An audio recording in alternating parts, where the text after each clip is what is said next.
அடுத்ததாக தமிழ் பழங்குடியினர் பாதுகாப்பு பாசறையின் தலைவர் ஐயா கேப்டன் துரை அவர்கள்.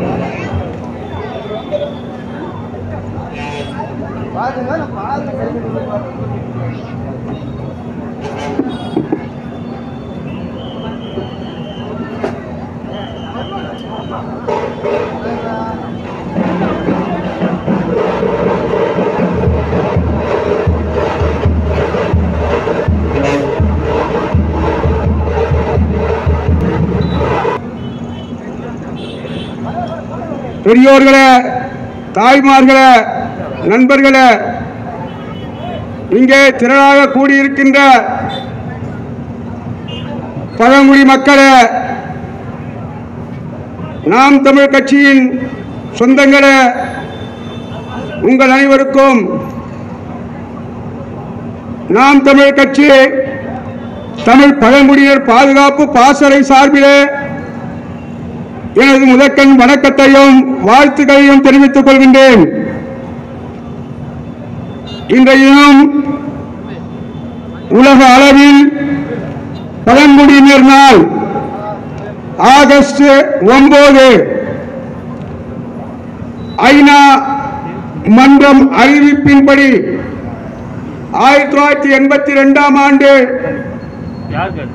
அறிவித்த அந்த ஆணையின்படி உலக பழங்குடியினர் நாள் உலகம் முழுவதும் இன்றைக்கு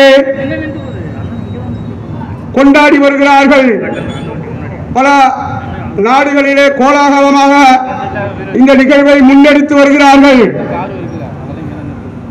ஐநா மன்றம் பல்வேறு பகுதி மக்களுக்கு உலக அளவிலான தினங்களை அனுஷ்டிக்கிறது. இளைஞர்களுக்காக, பெண்களுக்காக, குழந்தைகளுக்காக,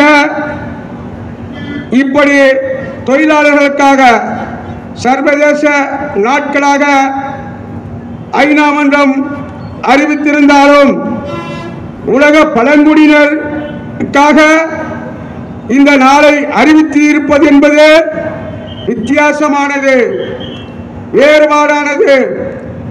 மற்ற பகுதிகளுக்கெல்லாம் நீங்கள் பொதுவாக பழங்குடியினர் சர்வதேச தினத்தை முன்னிட்டு அறிவித்திருந்தாலும், ஆனால் பழங்குடியினருக்கான அறிவிப்பு என்பது ஒரு வித்தியாசமான நாளாக இன்றைக்கு அறிவிக்கப்பட்டிருக்கிறது.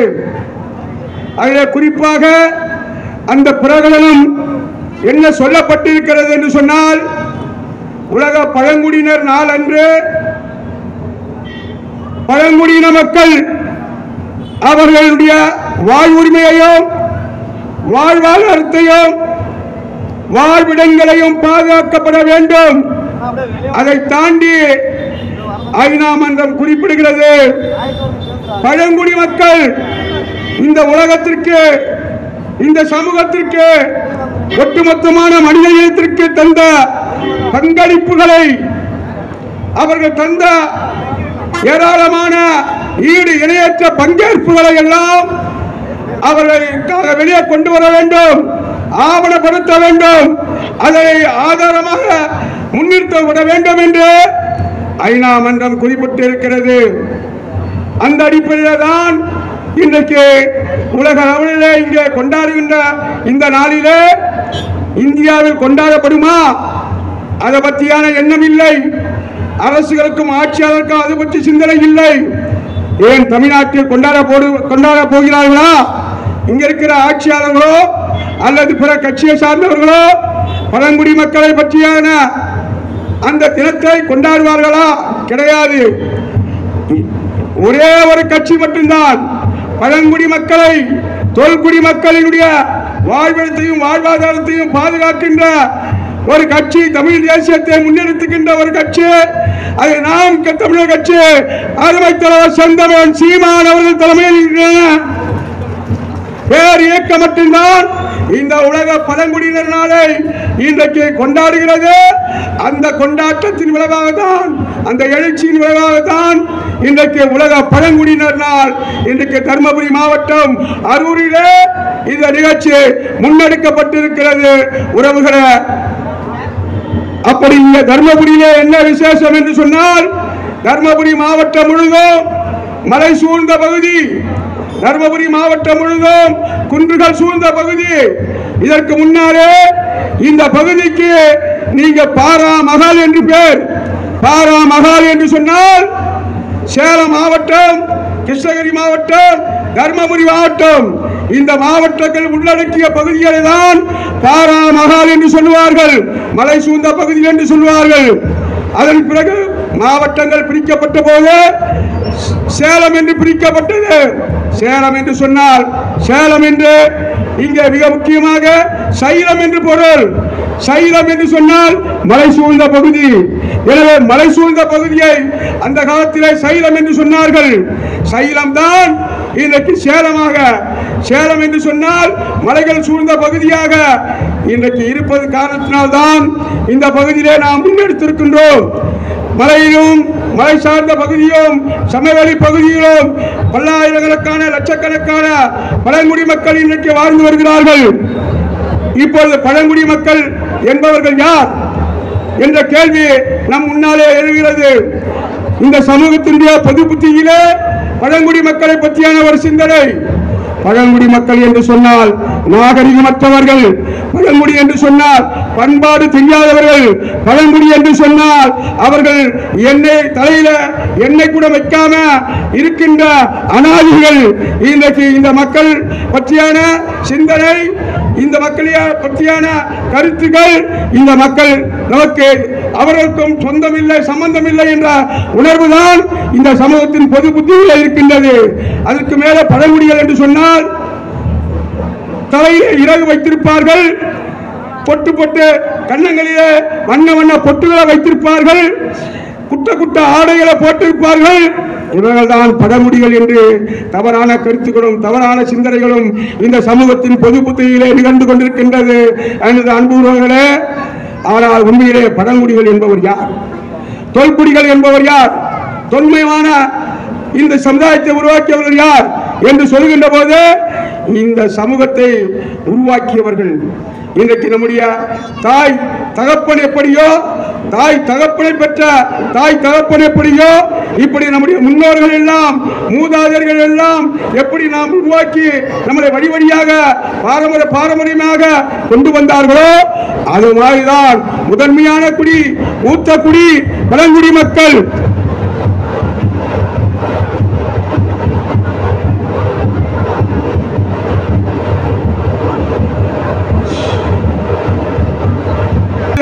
கருத்துக்கு ஏற்ப மக்கள் அதனுடைய தோற்றமும் தொன்மையும் பாரதிதாசன் சொல்லுகின்ற அந்த நிலைமையை பார்க்கின்ற போது தொன்மை நிறைந்த இந்த மக்களை நாம் கண்ணுக்கு பார்க்க வேண்டும். அதற்கான ஒரு ஏற்பாட்டை நாம் செய்ய வேண்டும் என்ற நிலையிலே மிக முக்கியமாக இங்கே நம்முடைய அருமை தலைவர் செந்தமிழ் சீமான் அவர்கள் இங்கே வருகை தந்திருக்கின்றார். அவர் வருகை என்பது பழங்குடி மக்களுடைய எழுச்சிக்காகவும் பழங்குடி மக்களுடைய விடுதலைக்காகவும் பழங்குடி மக்களுடைய விடுதலையை முன்னெடுக்கின்ற ஒரு பங்கேற்பாகவும் இன்றைக்கு தமிழகத்திலே பழங்குடி மக்களுடைய அவர்களை சந்திக்கின்ற சவால்களை, துன்ப துயரங்களை, அவருடைய கோரிக்கைகளை இன்றைக்கு வலுவாக முன்னேற்ற வெளிப்படையாக கொண்டு வருவதற்கான அனைத்து பலத்தையும் அனைத்து சக்தியையும் இன்றைக்கு அருமை தலைவர் செந்தமிழ் சீமான் அவர்கள் வருகையினால் பங்கேற்பினால் இந்த நிகழ்வு உலக அளவிலே இன்றைக்கு தெரியக்கூடிய ஒரு முயற்சியும் ஏற்படும். இந்த பழங்குடி மக்களுக்கு எதிரான பல்வேறு நடவடிக்கைகள், அரசு நடவடிக்கைகள், ஆட்சியாளர் நடவடிக்கைகள் என்பது தொடர்ந்து நடந்து கொண்டிருக்கின்றது. பழங்குடி மக்கள் என்று சொன்னால் கொள்ளைக்காரர்கள், பழங்குடி மக்கள் என்று சொன்னால் திருடர்கள், பழங்குடி மக்கள் என்று சொன்னால் மோசமானவர்கள் என்ற மனநிலையை இன்றைக்கு ஆட்சியாளர்களும் அரசியல்வாதிகளும் இன்றைக்கு அப்படிப்பட்ட ஒரு பட்டத்தை சூட்டி மக்களை அழிக்கின்ற இந்த நிலையிலே பழங்குடி மக்கள் தானா வாழ்விலும் வளர்ச்சியிலும் அனைத்திலும் பங்கேற்கக்கூடிய ஒரு மாபெரும் மக்கள் என்று உரக்க குரல் கொடுத்தவர் எமது அருமை தலைவர் செந்தமிழ் சீமான் என்பதை நீங்கள் மறந்துவிடக் கூடாது. அவர் சொல்லுகிறார், நம்முடைய செந்தவர் சீமான் சொல்கிறார், வேற இழந்த பலமும் இனத்தை மறந்த குலமும் என்றைக்குமே உயிர் வாழாது என்று சொல்லுகின்ற அந்த கோட்பாட்டை இன்றைக்கு நாம் முன்னேற்ற இந்த உலக பழங்குடி நாளிலே பெரிய மாற்றத்தை, ஒரு பெரிய எழுச்சியை, ஒரு மறுமலர்ச்சியை நாம் உருவாக்க வேண்டும். இந்த நாள் என்பது வருகின்ற 2026 தமிழ் தேசியத்தின் அடிப்படையில் மிகப்பெரிய ஒரு ஆட்சி மாற்றத்தை உருவாக்குவதற்கான ஒரு மறுமலர்ச்சியை தமிழகத்திலே கொண்டு வருவதற்காக பழங்குடி மக்களையும் ஒன்று திரட்டி ஒருங்கிணைத்து தொல்குடி மக்களும் இந்த ஆட்சி அதிகாரத்தில் பங்கேற்கின்ற ஒரு காலத்தை உருவாக்குவதற்கான மிகப்பெரிய களப்பணியிலே இன்றைக்கு நாங்கள் தொடங்கி இருக்கின்றோம். அதனுடைய ஒரு பகுதியாக தான் இன்றைக்கு இந்த உலக பழங்குடியினர் நாள் என்பதை நீங்கள் மறந்துவிட வேண்டும். அந்த அடிப்படையில் இந்த உலக பழங்குடியினர் நாளை கொண்டாடுவதற்கு, மாற்றத்தை கொண்டு வருவதற்கான அனைத்து பணிகளும் செய்வோம் என்று கூறி இன்றைக்கு நாம் இந்த எழுச்சி நாளை நாம் முன்னெடுத்திருக்கின்றோம். இங்கே பல்வேறு தீர்மானங்கள் இங்கு முன்மொழியப்படுகின்றது. பல்வேறு அறிஞர்கள் பேச இருக்கிறார்கள். அவர்கள் இப்போது உங்கள் முன்னாலே பேசுவார்கள் என்பதை இந்த நேரத்தில் கூறிக்கொண்டு அவர்களுக்கு வாய்ப்பளித்ததற்கு நன்றி கூறி முடிக்கின்றேன். நன்றி, வணக்கம். அடுத்ததாக பழங்குடியினர் பாதுகாப்பு பாசறையின் மாநில பொருளாளர் ரமேஷ் அவர்கள்.